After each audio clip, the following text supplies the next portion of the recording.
La campagne électorale québécoise semble déjà pas mal prendre forme, du moins en vue là, du 5 octobre. On a déjà vu que la CAQ et le PQ multiplient dès aujourd'hui les publicités. On met de l'avant du côté de la CAQ l'abordabilité, le coût de la vie.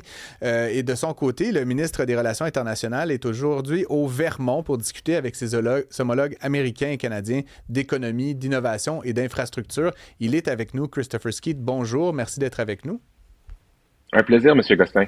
C'est toujours un plaisir. Donc, écoutez, je voulais vous entendre. Bon, commençons par la campagne électorale. C'est ce qui occupe, je pense, l'esprit de beaucoup de Québécois de ces jours-ci, surtout que chacun des partis est allé de plusieurs salves là, d'ouverture, on pourrait dire. Pour l'instant, la CAQ et le PQ, comme je le disais, sont bien engagés. Est-ce que c'est pas un peu tôt de déjà se lancer là, dans ces attaques ou ces prestations télévisuelles, médiatiques à plusieurs mois là, de l'élection du 5 octobre? Écoutez, M. Gosselin, je vais vous faire un petit éditorial de sciences politiques. Moi, j'étudie en sciences politiques dans une autre vie. Vous savez, c'est une des conséquences d'élections à date fixe. Les Québécois ont fait le choix de vouloir avoir de la prévisibilité dans les élections et malheureusement, la nature de la bête fait en sorte qu'il y a comme une surenchère sur quand est-ce qu'on commence. Hmm. Nos amis américains sont en campagne le jour après qu'ils gagnent. Donc, c'est quand même pas ça au Québec, Non. mais je dirais que c'est normal puis c'est pas normal. Je comprends. Dans les publicités que vous avez diffusées aujourd'hui, vous mettez de l'avant votre volonté là, de la Coalition Avenir Québec de lutter contre le prix de l'épicerie, du logement. Le Québec est quand même un des endroits où le coût, justement, l'abordabilité du logement, le coût de l'épicerie a beaucoup augmenté, même pire là, au Canada. Ça s'est fait sous le gouvernement de la CAQ notamment. Comment est-ce que quel angle est-ce que vous comptez prendre dans les prochaines années si vous êtes élu pour renverser cette vapeur, M. Ski? Je suis tellement content que vous l'avez dit parce que j'ai comme l'impression que les gens ne le réalisent pas que malgré le fait qu'il y a eu beaucoup d'inflation alimentaire et de logement, le Québec s'en sort mieux parce qu'on a retourné de l'argent dans le portefeuille des Québécois, parce que l'économie a été tellement bonne au Québec, mais ça veut pas dire que ça a été facile pour les Québécois. Donc, nous, notre stratégie, c'est d'être à l'écoute aux Québécois qui nous disent qu'ils trouvent ça difficile. Puis c'est pour ça que je pense que les Québécois ont le goût de jaser de comment on va faire pour améliorer leur pouvoir d'achat davantage, comment on va protéger l'économie en général, comment on va protéger leur emploi dans le contexte d'un monde qui se défait un peu partout. Et donc, je pense que c'est totalement sur le sujet que les Québécois ont le goût de parler. Je peux vous dire qu'ils n'ont pas le goût de les vieilles chicanes. Sans nul doute. Vous êtes au Vermont, donc je le disais en introduction aujourd'hui, vous parlez avec vos homologues américains, puis c'est certain qu'un des autres thèmes qui est énormément dans l'actualité cette semaine, c'est la relation entre le Canada et les États-Unis. M. Trump a annoncé de nouveaux tarifs là, qui pourraient entrer en vigueur le 19 août. Il y a aussi les fameux tarifs sectoriels qui impactent énormément de secteurs d'activité économique un peu partout dans la province. M. Carney a démultiplié les voyages ces derniers mois vers de nouveaux partenaires commerciaux. Vous êtes le ministre des Relations internationales. Comment est-ce que le Québec se positionne actuellement pour justement peut-être chercher de nouveaux débouchés pour les produits, les biens et les services du Québec? Oui, vous savez, moi, à mon tour, j'ai été nommé en septembre 2025 au poste que j'occupe actuellement. Effectivement. Depuis ce temps-là, j'étais allé en Afrique 2 fois, j'étais allé en Corée, j'étais allé au Japon, j'étais allé en Europe plusieurs fois. Puis la raison pour laquelle je suis allé là, parce que je sais que des fois, les Québécois se demandent qu'est-ce qu'ils font les politiciens en voyage à l'international. Mais dans le cas de la Corée, c'était pour positionner les entreprises québécoises dans le contrat des sous-marins. Vous savez, Ouais. le contrat de sous-marin que le fédéral a annoncé récemment, c'était entre les Sud-Coréens puis c'était entre les Allemands. Ben nous, on n'a pas pris de chance. On s'est positionné tant avec les Allemands qu'avec les Sud-Coréens pour être sûr que peu importe qui gagnait, les entreprises québécoises seraient favorisées. Et donc, ça sert à ça, ces missions-là à l'international. Très bien. Maintenant, là, vous êtes aux États-Unis. Les Américains, évidemment, sont la contrepartie, on pourrait dire, là, dans cette guerre commerciale, comme on l'a nommé. Il y a une échéance très proche. M. Leblanc fait des allers-retours à Washington. Quel est le moral, j'ai envie de vous demander, là, avec vos homologues américains? Qu'est-ce qu'ils vous disent face à cette rupture, en fait, dans ce qui était une relation historique très pacifique, très positive. Le ton a changé. Est-ce qu'ils sont ravis? Est-ce qu'ils s'excusent? Comment est-ce qu'ils réagissent face à la situation actuelle? Ben, c'est tout ça. Je vous dirais qu'il faut faire la différence entre ce qui se dit à l'exécutif, dans la Maison-Blanche, puis dans l'administration de Trump, puis les gens sur le terrain. Je vais vous donner un exemple. On a signé 23 résolutions d'amitié avec des États, surtout républicains, où ce qu'on vient dire que le Québec est un partenaire, un ami et un allié fiable. Et donc, il y a des gens qui sont des républicains dans des États républicains qui viennent dire que le Québec est un ami et qui souhaitent qu'on passe à travers tout ça. De l'autre côté, on a de la rhétorique à la Maison-Blanche qui est autre chose. Et donc, je vous dirais, j'ai tout rencontré. La fierté de leur gouvernement, la gêne de leur gouvernement et aussi des gens qui disent qu'on va passer au travail. Et donc, il y a un peu de tout là, quand on est aux États-Unis. Ouais, certains qui, comme chez nous, certains jouent l'horloge, j'ai l'impression, aux États-Unis, en attente soit des élections de mi-mandat ou carrément des générales dans 2 ans et demi. Vous le dites, le Québec, pour plusieurs États et probablement pour une majorité d'entre eux, est un ami, un partenaire fiable. N'en demeure pas moins que quand on parle de l'alcool américain, hein, ces temps-ci, c'est un sujet de contention. Madame Fréchette a eu une réaction très vive la semaine dernière lorsqu'elle a été initialement exposée là, à la possibilité de ramener l'alcool américain sur les tablettes. Elle semblait être, a priori, opposée à cette idée-là. Elle a un peu nuancé sa position là, ces derniers jours. Comment est-ce que vous voyez un peu la suite de ces réflexions? Est-ce que chacun des premiers ministres des provinces va devoir y aller de sa propre analyse, de ses propres décisions, ou est-ce qu'il n'y a pas une volonté d'agir de manière collective entre les PM? Mais la réponse, c'est oui pour tout ça. Vous savez, on est une fédération et les provinces ont des champs de compétences. Ouais. Nous, on va pas céder sur nos champs de compétences, surtout si on n'est pas consulté. Donc, le message qu'on véhicule auprès du gouvernement fédéral, c'est qu'on s'attend à être consulté. D'ailleurs, j'ai déposé avec Mme Fréchette une politique internationale qui dit justement ça.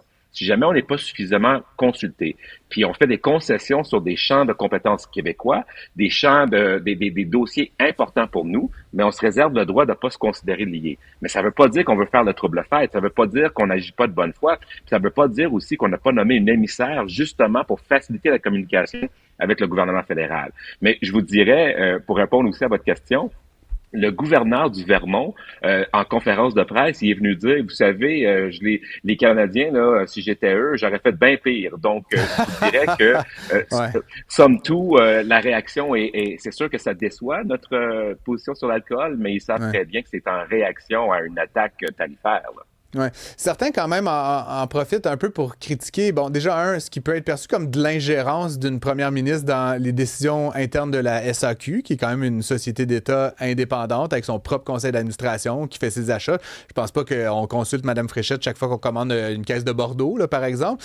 Et d'autres, évidemment, qui vont jusqu'à aller revendiquer je sais pas si c'est la privatisation, mais en tout cas une forme de libéralisation du marché de l'alcool. Vous avez été quand même aux petites entreprises. Christopher Skeet, vous connaissez certainement le milieu de l'entrepreneuriat au Québec. Comment est-ce que vous réagissez face à ces possibilités peut-être ou ces questions? Mais avez-vous vu la belle annonce dans Champlain de Marie-Ève Méran, qui est l'ancienne directrice générale de l'Association des microbrasseries du Québec? Moi, je pense que c'est une excellente personne pour nous aider à réfléchir sur la manière dont on gère l'alcool au Québec. Ouais. Une fois que j'ai dit ça, vous avez raison, le gouvernement n'est pas consulté pour savoir toutes les bouteilles de Bordeaux qu'on va acheter, puis lesquelles, puis combien qu'on va en acheter. Par contre, le gouvernement souvent dit à la société d'État comment faire des pubs pour être sûr qu'on est responsable socialement. On est le seul actionnaire de la Société d'alcool du Québec et c'est un levier de développement économique pour le Québec, mais aussi de responsabilisation pour la consommation d'un produit qui n'est pas comme un autre. Donc moi, je vous dirais, c'est tout à fait normal que le Québec prenne tous les leviers disponibles dans son arsenal pour protéger encore une fois les emplois des Québécois, mais aussi les entreprises québécoises. Et si c'est l'alcool, mais on se réserve le droit de le faire. Puis là-dessus, justement, la ministre a dit, bon, s'il y avait des concessions suffisantes, là, je la paraphrase, là, j'oublie exactement les mots qu'elle a utilisés. Je disais dans le Globe and Mail là, que dans les négociations actuelles, ce ne sont que des oui-dire, mais qu'il pourrait, par exemple, y avoir des tarifs là, single digits, là, 5%, 7% là, sur l'aluminium, l'acier, le bois d'œuvre, je ne sais pas, mais est-ce que ce serait suffisant, selon vous, Christopher Skeet, comme contrepartie pour remettre de l'alcool américain sur nos tablettes? Bien, la règle numéro 1 pour tout politicien, si on ne répond pas à des questions hypothétiques, mais ce que je vais vous dire, c'est les conditions qu'on s'est données, M. Gosselin, c'est simple. On souhaite être consulté en amont avant qu'on prenne des décisions qui vont avoir un impact sur les Québécois, les entreprises québécoises et notre économie. Puis une fois qu'on a dit ça, si on est adéquatement consulté, on est prêt à se rallier à un consensus canadien parce que nous aussi, on souhaite un apaisement de la situation. Et donc, je vous dirais, la seule chose à retenir, c'est que le Québec est ouvert et parlable, mais on souhaite surtout être consulté, surtout sur les enjeux qui touchent nos champs de compétences. Maintenant, en tant que ministre des Relations internationales, vous veillez là, au déploiement d'une diplomatie québécoise un peu partout dans le monde. Si vous êtes réélu, est-ce que vous misez sur un déploiement accru de ce dispositif-là? Est-ce que, par exemple, on pourrait avoir d'autres missions, d'autres postes dans d'autres villes de la planète pour avancer les intérêts du Québec? Ou est-ce que la situation actuelle est satisfaisante et la continuité, la stabilité est davantage votre vision? Je l'exclus pas du tout. En fait, je pense qu'on serait dû pour revoir la pertinence de notre réseau parce que je pense que c'est important d'assurer qu'on est bien positionné pour profiter des opportunités, notamment dans le secteur de la défense, notamment dans l'essor là, du continent de l'Afrique. Là. L'Afrique, là, c'est le continent le plus francophone sur Terre, le continent le plus jeune sur Terre. Est-ce que c'est normal qu'on n'a pas une présence subsaharienne? La question se pose. Dans le secteur où ce qu'on parle des mines, où ce que les minéraux critiques vont jouer un rôle important, puis le Québec veut se positionner là-dessus. Puis avec les contrats de défense qui s'en viennent avec nos alliés, est-ce que c'est normal qu'on n'a pas une présence en Australie? C'est le genre de questions qu'on se pose, mais j'ai pas de réponse ni d'annonce à faire pour le moment. Très bien. Je vous termine avec cette question. Évidemment, vous vous représentez, Christopher Skeet. Là, je n'ai pas entendu l'inverse jusqu'ici. Je vais vous répondre comme j'ai répondu à vos collègues de Québécois. J'ai-tu l'air d'un gars qui se présente pas? Non, mais ça n'a pas été rendu officiel, mais je le devine par votre sourire. Bon, les sondages ne vous donnent pas gagnant, Christopher Skeet. Comment est-ce que vous voyez les prochaines semaines? Moi, j'étais un membre fondateur de la CAQ. Moi, la première fois que j'ai pris ma carte de la CAQ, je pense qu'on était à 5%. Les gens savaient pas c'était qui la CAQ. Je me faisais regarder de travers. La CAQ, c'est quoi ça? C'est qui ça, François Legault? Comment ça se fait que vous voulez créer un nouveau parti? Ça n'a pas d'allure. On riait de moi, M. Gosselin. Aujourd'hui, je suis élu 2 fois dans Sainte-Rose, puis je suis un ministre au gouvernement du Québec. Moi, ce que je vais vous dire, là, c'est que la campagne, là, on se fera pas d'idée, là. On va apprendre à connaître les 3 chefs. Puis Madame Fréchette, quand on apprend à la connaître, on l'adore. Puis je suis confiant qu'on a fait le bon choix, puis je suis confiant que Madame Fréchette va non seulement être la personne que les gens vont penser, elle va être la mieux placée pour protéger notre économie et nos entreprises, mais aussi pour s'assurer de prendre soin de leur portefeuille. Fait que moi, j'ai toute la confiance du monde, puis les sondages, là, ça me fait pas peur. Je vous souhaite évidemment une bonne campagne, Christopher Skeet, puis à défaut d'être ministre, il y aura toujours une place pour vous comme chroniqueur si jamais ça vous intéresse. Je blague, évidemment. Merci d'avoir accepté notre invitation. N'importe quand, M. Gosselin. Au plaisir, là.